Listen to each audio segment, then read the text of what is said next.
DIMMU BORGIR, Gateways. Spektrum. Er dere klare for en symfonisk metal-aften med Dimmu Borgir I kveld? That was German. Er dere klare? I think. Neste låt ut, Gateways.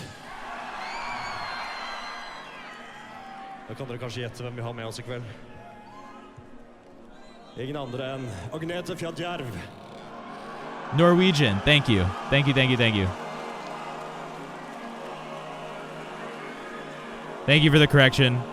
I'll take that. It's a great coat.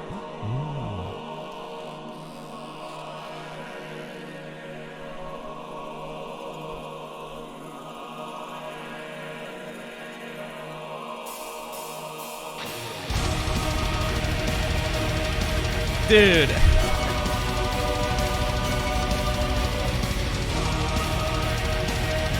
If I said Swedish, it'd piss off Cosmic. Yeah.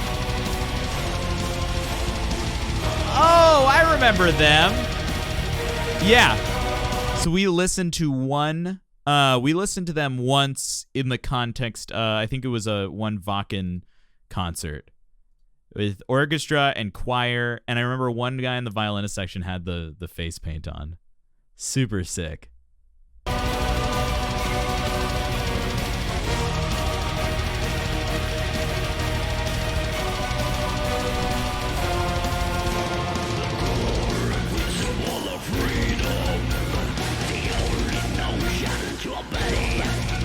Oh, that's such a good track.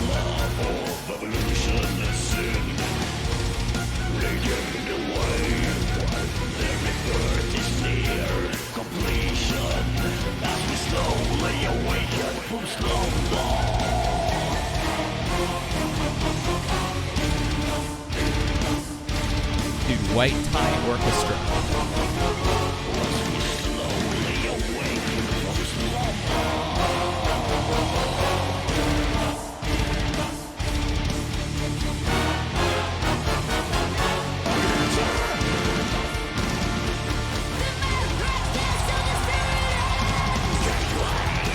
Whoa!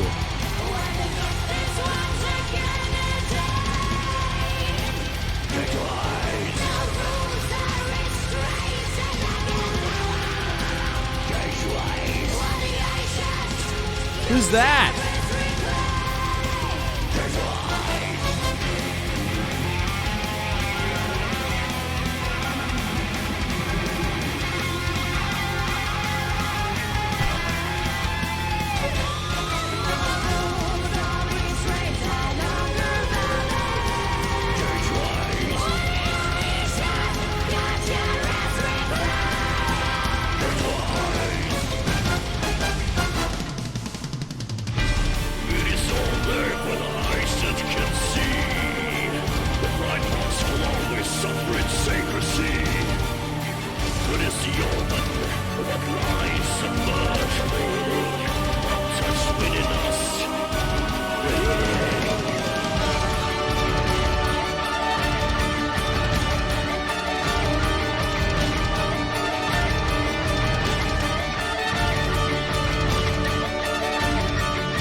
Guys, this is so dramatic. All right, so the thing that's like blowing my mind, not in like a oh my gosh wow way, but a like whoa what's going on way, is the fact that they are going through so many musical textures. It's all similar orchestration.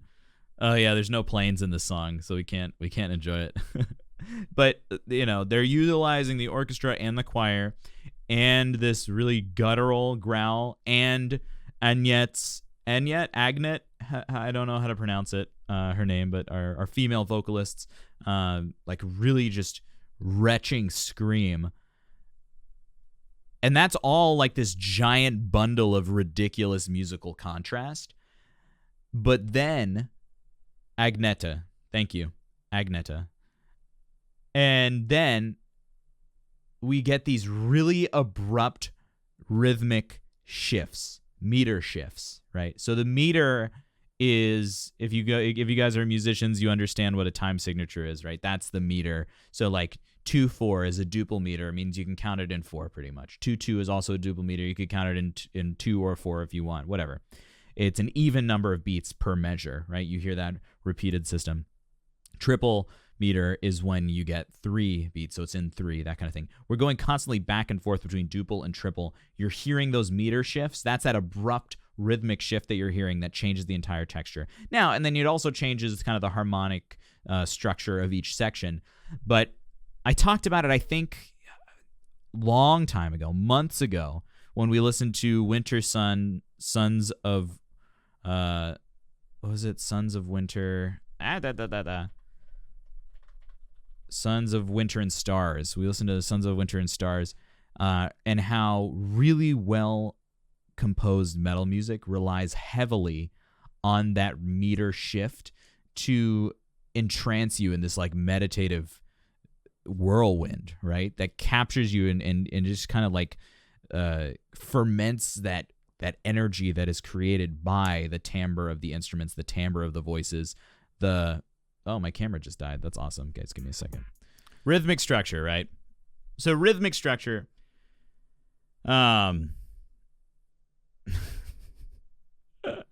rhythmic structure is important because it makes you, it captivates you in the structure of this kind of music. Let's keep listening.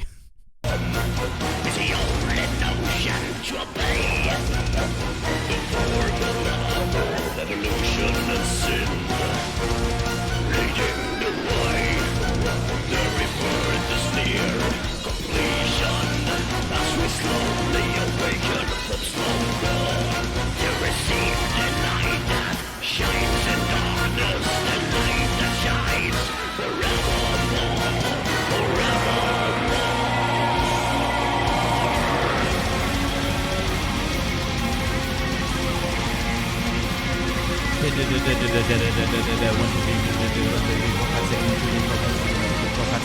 Triple meter, right? 1, 2, 3, 4, 5, 6, 1, 2, 3, 4, 5, 6, 1, 2, 3, 4, 5, 6, 1, 2, 3, 4, 5, 6, 1, 2, 3, 4, 5, 6, 1, 2, 3, 4, 5, 6. That's a sick mustache. The glory of the breaker. 1, duple meter. 1, 2, 3, 4. Open the door. The keys are in your hand. Is the mix weird for the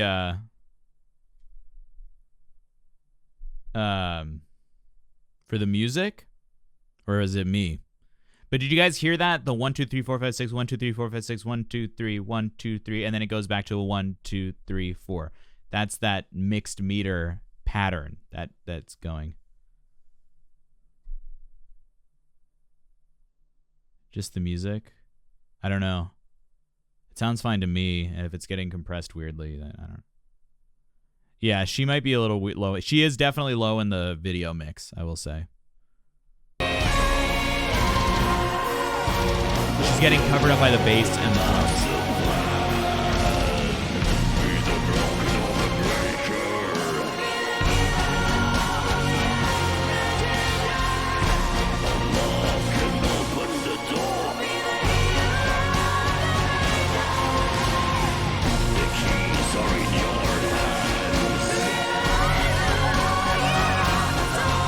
Bognum, a great call. Guys, listen to the low brass being like the tuba and stuff and the trombones. You're getting that like that really like abrupt. It doesn't sound like that. It sounds a little more like crunchy than that. It almost mimics the sound of like a low growl in the voice or in like a really metal bass, right? Like that bass sound that is so iconic in metal music like this. It adds that crunch, that grab. It's like a low snare sound almost. It's a great point because when you hear it, you know, using an orchestra in metal is not like a new concept. You know, like think about bands like Epica that use symphonic metal. Like I don't know if they would define themselves DIMMU BORGIR as symphonic metal. I guess like. That's a stupid question because they probably do. But utilizing the orchestra not as an orchestra, but as an extension, well, as an orchestra, but as an extension still of the quality of sound. Symphonic black metal. Okay, yeah, sure.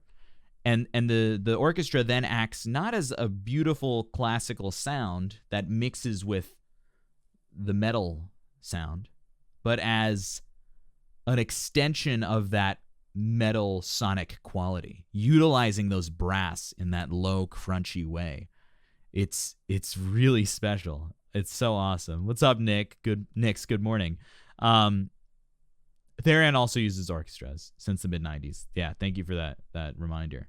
But yeah, neoclassical melodic death metal. Sure.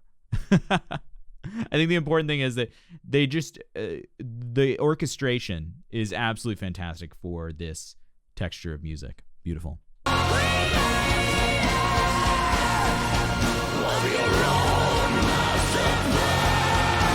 Ostentatious is a great way of putting it.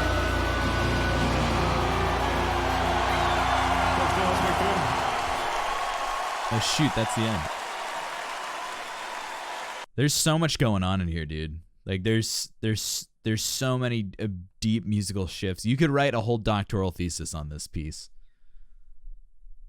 Like there's so much going on in here. It's so good. I mean, we got this beautiful, big, epic intro with the choir, that double bass intensity intro leading us in. Now we get this more intense, like, featured solo section that goes much farther back and forth between the triple and duple.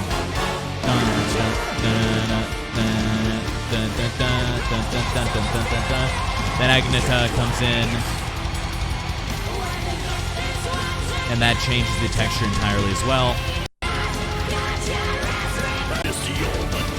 Come back to that more heroic sound, that more solo featured sound, but it's still going back and forth between that duple and triple meter.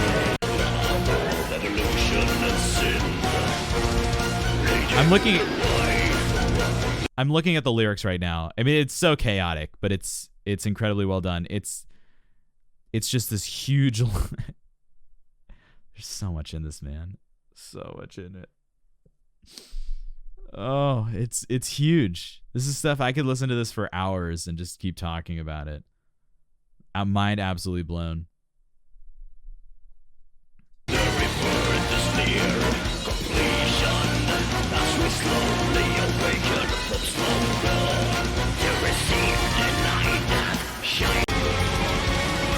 we go into this last.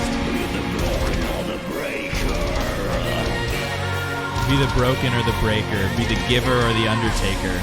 Unlock the open doors, be the healer or the breaker. The keys are in your hands. Realize you are your own source of creating. It's very, I love it, dude. This is, you know, it reminds me of what like Metalocalypse was trying to make fun of. You know? The themes are very similar to a lot of the stuff that you get in Epica, right? It's these grand philosophical ideas, like guides to living life, that are sort of for that deeper thinking audience, right? That those like overarching thematic life, you know, philosophical issues that, yeah. Unlocking the gateway to your own divinity, to your own master plan. I mean, yeah, you can also read self-help books and get it, but I think this is a little more fun. Flesh God Apocalypse. That sounds like something I'd like. Yeah.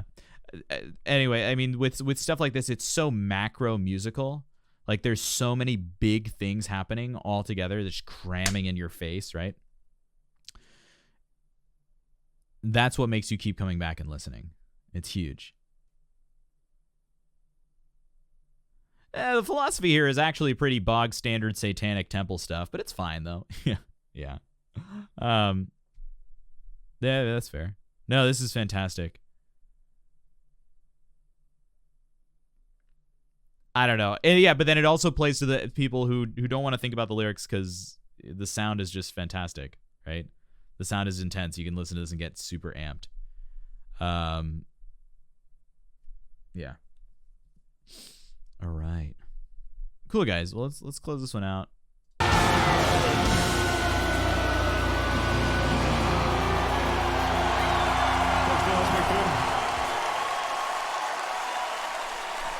Very nice. Discord.gg/BigBrainSinger. I need to put that in our little call to action down here. Because it's a thing now. All right, guys. Let's keep it going.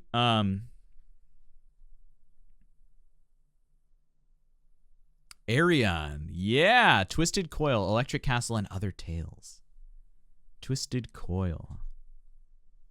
Very nice. You learned how to use Vocal Fry because of DIMMU BORGIR. That's awesome. I mean, I'd say that's a pretty good example. Yeah.